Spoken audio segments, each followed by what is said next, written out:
সকালে উঠে নিজে ফ্রেশ হয়ে তারপরে এই যে একটু চা করে নিলাম, লিকার চা আর মুড়ি। তোমরা তো জানো মুড়ি নিয়ে এসেছিলাম আমি বাড়ির থেকে, সেই মুড়ি। চলো একটু খেয়ে নিই। শুভ সকাল বন্ধুরা, কেমন আছো তোমরা? আশা করি সবাই ভালো আছো, আমরাও ভালো আছি। আমি রিঙ্কু আবার চলে এলাম তোমাদের সামনে নতুন একটা ভিডিও নিয়ে। আজকে না ক্যামেরাটার আলোটা কেমন একটা আপ ডাউন করছে, কেন হচ্ছে বুঝতে পারছি না। আমি যখন এডিট করছি তখনই দেখছি যে আলোটা কেমন আপ ডাউন করছে। তোমরা একটু কষ্ট করে আজকে দেখে নিও কেন হচ্ছে আমি না নিজেও বুঝতে পারছি না। লেন্সে ময়লা পড়লে এরকম হয় না কি জানি না। চলো এখন ঘর বাড়িগুলো ঝাঁট দিয়ে নিচ্ছি, মানে কদিন তো সেইভাবে ঝাঁট দেওয়া হয়নি যেহেতু বাড়িতে ছিলাম না, তার জন্য খাটের তলাটাও আমি একটু পরিষ্কার করে নিলাম, নিয়ে ঘর বাড়িগুলো দুটো ঘরই আমি ঝাঁট দিয়ে নিলাম। তারপরে চলে এলাম কাচাকুচি করার দিকে। ওইদিকে আগের দিন তো আমি ভিডিও করিনি, তার জন্য প্রচুর কাচাকুচি করেছিলাম, সেগুলো সামনে মেলে দিয়েছি, কেননা সামনে রোদ্দুরটা আমার বেশি লাগে। আর ওই জন্য ওই জামা কাপড়গুলো এক্ষুনি শুকিয়ে যাবে, ওই জন্য ওই জামা কাপড়গুলো শুকিয়ে যাবে। আর এইদিকে এই ভিজে জামা কাপড়গুলো মেলে দিচ্ছি, কেননা ওইদিকে মেলার জায়গা নেই। আর কোনো জায়গায় গেলে বন্ধুরা যে এত খাটনি হয় কি বলবো। গেলাম যখন গুছিয়ে কেচে কুচে গেলাম, আবার বাড়ি এসে কাচতে কাচতে মানে আমি শেষই করতে পারছি না, কাঁচা কিছুতেই আমি কমপ্লিট করতে পারছি না। এই দেখো বন্ধুরা, সুনুকে বাজারে পাঠিয়েছিলাম, মাছ এনেছে। এই যে এই একটা আর এই একটা, 3 প্যাকেট। দাঁড়াও, আম্মু এখনো খুলে দেখিনি, তোমাদের দেখাচ্ছি।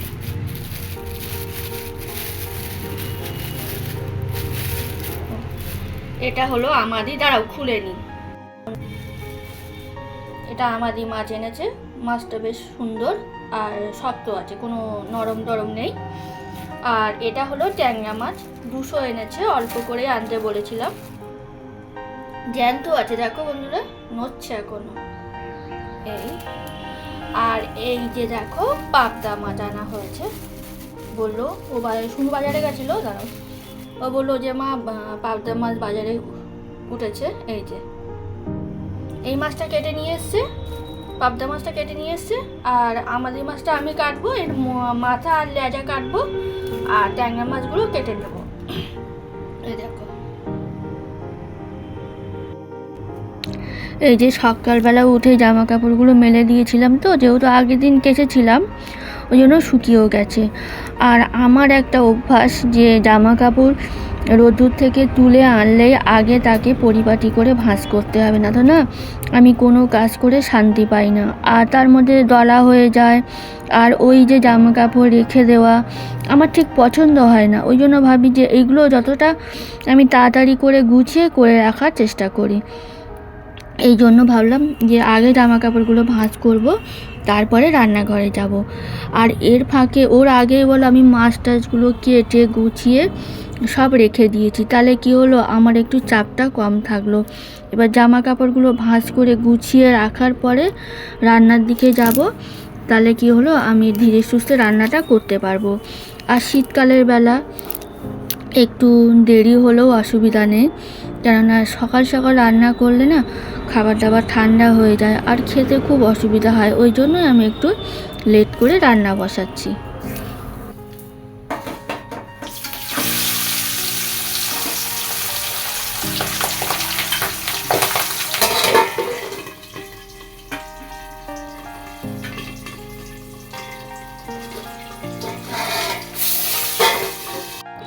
এখানে পাবদা মাছটা ভাজতে গিয়ে এত ফাটছে বন্ধুরা, তোমরা তো দেখতেই পেলে।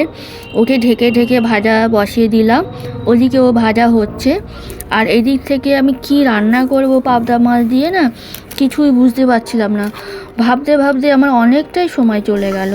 তারপরে ঠিক হলো মাছের ঝাল করব। অনেক দিন তো সর্ষে পোস্ত দিয়ে খাওয়া হয় না, তার জন্য ভাবলাম আজকে সর্ষে পোস্ত করি। এই যে দেখো সর্ষে পোস্ত, কাঁচা লঙ্কা, একটু আদা একসঙ্গে বেটে নিয়েছি, নিয়ে তেলে কালো জিরে শুকনো লঙ্কা ফোড়ন দিয়ে একটু টমেটোও দিয়েছি, দিয়ে ঘাটা ঘাটা হয়ে গেলে তারপরে সর্ষে পোস্ত বাটাটা দিয়ে দিয়েছি, দিয়ে হালকা করে একটু কষিয়ে নিলাম, আর একটু কাশ্মীরি লঙ্কার গুঁড়ো দিলাম, দিয়ে এই যে জল দিয়ে দিয়েছি। এই যে এখানে ঝোলটা ফুটে গেছে, এবার ভাজা মাছগুলো দিয়ে দেব। আর এর মধ্যে না আমি অল্প করে একটু ট্যাংরা মাছও নিয়ে নিয়েছিলাম, যেহেতু তরকারিটা একটু বড় হয় তার জন্য একসঙ্গেই ঝাল করছি। চলো, ওই যে দেখো ট্যাংরা মাছ দিয়ে দিলাম। এদিকে পালং শাক ভাজা করব, তার জন্য শুকনো লঙ্কা আর একটু রসুন দিয়েছি ফোড়ন, আর এখানে অল্প করে ওই তো দেখলে পেঁয়াজ দিলাম। পেঁয়াজটা এবার ভাজা করব, একটু হালকা করে ভাজা করে তারপরে পালং শাকটা দিয়ে দেব। পালং শাকের মধ্যে একটু লবণ আর একটু হলুদ দেব, দিয়ে ওটাকে ভালো করে ঢেকে ঢেকে ভাজা করব। আর লাস্টে একটু চিনি দেব, যেহেতু মানে স্বাদের জন্য না, মানে স্বাদের ব্যালেন্সের জন্য চিনিটা দিতে হয়, তার জন্য দেব। চলো, আজকে হলো এই রান্নাবান্না, দেখতে থাকো।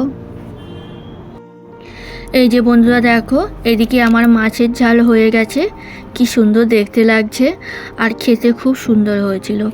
এই যে লাস্টে এবার একটু মাছের ঝালের মধ্যে একটু ধনে পাতা দেবো, আর শীতকাল মানে একটু ধনে পাতা তোমরা সবাই জানো, দিলে না খুব ভালো লাগে, আর সত্যি খেতে খুব সুন্দর হয়েছিল। চলো, আর কিছু না, এবার এটাকে নামিয়ে দেব। দেখো রান্না কমপ্লিট হয়ে গেছে। এই যে মাছের ঝাল, পাবদা মাছ আর ওর মধ্যে ট্যাংরা মাছ দিয়ে দিয়েছি, দিয়ে ঝাল করেছি সর্ষে পোস্ত দিয়ে, আর এইখানে দেখো পালং শাক ভাজা। কেমন হয়েছে বলবে বন্ধুরা। কতগুলো ফুল ফুটেছে, এই একটা, ওই একটা, আর বড় ফুল ওই একটা, তিনটে ফুল ফুটেছে। আর এইদিকে দেখো, আর ওখানে ওই ফুলটা মনে হচ্ছে কালকে ফুটে যাবে ওই ফুলটা। আর দেখো বন্ধুরা কতগুলো কুঁড়ি বেরিয়েছে, এই দেখো ওখানে সব পরপর, এইখানে এইখানে ওইখানে, বুঝতে পারছো? এই যে এই মাঝে ফুল কম হচ্ছিল, মানে বীজ রাখা হচ্ছিল, ফুলগুলো তোলা হচ্ছিল না, তার জন্য। আর যেহেতু এখন ফুলগুলো তোলা হচ্ছে, প্রচুর পরিমাণে ফুল হচ্ছে।